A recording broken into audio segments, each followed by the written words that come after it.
Hello అందరికీ, నేను మీ ప్రణీత. ఖాళీ కడుపుతో ఉంటే అల్సర్ వస్తుందా? అసలు నిజానికి అల్సర్ ఎలా వస్తుందో ఈ చిన్న వీడియో ద్వారా చూద్దాం రండి. సో ఇన్ జనరల్గా అయితే మన స్టమక్లో యాసిడ్ అంటే హైడ్రోక్లోరిక్ యాసిడ్ HCl ఇంకా వచ్చేసి పెప్సిన్, ఇవి రెండు కూడా మెయిన్గా ఆహారాన్ని జీర్ణం చేయడానికి అయితే తయారవుతాయి. సో కానీ మన స్టమక్ వాళ్ళని ప్రొటెక్ట్ చేయడానికి బైకార్బోనేట్, నెక్స్ట్ ప్రోస్టాగ్లాండిన్, ఇంకా వచ్చేసి మ్యూకస్. సో ఇవి మూడు కలిసి ఒక రక్షణ పొరను అయితే మెయిన్గా తయారు చేస్తాయి. ఎప్పుడైతే ఈ రక్షణ పొర అనేది దెబ్బతింటుందో అప్పుడు ఈ స్టమక్లో ఉన్న యాసిడ్ HCl అనేది డైరెక్ట్గా స్టమక్ యొక్క వాల్ని అయితే మెయిన్గా దెబ్బతీస్తుంది. సో దాని వలన ఒక పుండు లాంటి అల్సర్ అయితే ఫామ్ అవుతుంది. సో దీన్నే మనము అల్సర్ అంటాము. సో ఇది అల్సర్ రావడానికి మేజర్ రీజన్స్, కారణాలు ఏంటి ఉండొచ్చు అంటే, సో ఫస్ట్ వన్ వచ్చేసి హెలికోబ్యాక్టర్ పైలోరీ. సో ఈ బ్యాక్టీరియా వల్ల అయ్యొచ్చు. నెక్స్ట్ సెకండ్ వన్ వచ్చేసి స్మోకింగ్ ఎక్కువ చేయడం వల్ల.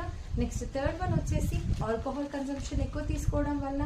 నెక్స్ట్ వన్ వచ్చేసి NSAID డ్రగ్స్ ఎక్కువ యూజ్ చేయడం వల్ల, అంటే non steroidal anti inflammatory drugs like for example అందరికీ తెలిసింది పారాసిటమాల్. ఇంకా సెకండ్ వన్ వచ్చేసి డైక్లోఫినాక్, నెక్స్ట్ అసిక్లోఫినాక్, ఆస్పిరిన్. సో ఇలాంటి డ్రగ్స్ ఎక్కువ యూజ్ చేసినా కానీ అల్సర్ అయితే ఫామ్ అవుతుంది. ఇంకా ఇన్ జనరల్గా మన అందరికీ తెలిసిందే, ఒకటి స్పైసీ ఫుడ్ ఎక్కువ తీసుకోవడం వల్ల, ఇంకా మసాలా ఫుడ్, నెక్స్ట్ వచ్చేసి బ్యావరేజెస్ ఎక్కువ తీసుకోవడం వల్ల కూడా అల్సర్ అయితే వస్తుంది. సో నెక్స్ట్ లక్షణాలు ఎలా ఉంటాయి, పేషెంట్కి సిమ్టమ్స్ ఎలా ఉంటాయి అని అంటే మెయిన్గా నాజియా కానీ, వామిటింగ్ కానీ, అప్పర్ అబ్డామినల్ పెయిన్, ఇంకా వచ్చేసి ఇండైజెషన్ ప్రాబ్లం, కడుపు అనేది ఉబ్బరంగా అనిపించడము. నెక్స్ట్ లైఫ్ స్టైల్ మోడిఫికేషన్ అయితే చాలా చాలా ఇంపార్టెంట్ అల్సర్ని తగ్గించుకోవాలంటే. సో లైఫ్ స్టైల్ మోడిఫికేషన్ ద్వారా కంపల్సరీ మనకి పాసిబిలిటీ అనేది ఉంటుంది.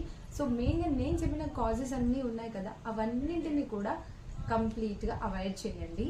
సో ఇంకా వచ్చేసి ఖాళీ కడుపుతోని ఎక్కువ ఉండకుండా, సో భోజనం అయితే కరెక్ట్ టైంకి తింటూ ఉండండి.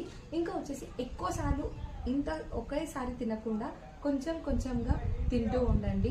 సో నెక్స్ట్ ఇంకా వచ్చేసి స్ట్రెస్ని చాలా వరకు తగ్గించుకోండి. సో ఎలా తగ్గించుకోవాలి అని అంటే మెయిన్గా యోగా కానీ, మెడిటేషన్ కానీ, సో మీకు నచ్చిన ఫిజికల్ యాక్టివిటీ, ఇంకా వచ్చేసి జిమ్ కానీ, నెక్స్ట్ వాకింగ్ కానీ, సో ఏది చేసినా కానీ బెటర్ అనమాట. ఒక హాఫ్ అన్ అవర్ అయినా ట్రై చేయండి. సో ఇంకా వచ్చేసి టీలు, కాఫీలు అయితే అస్సలు తాగకండి.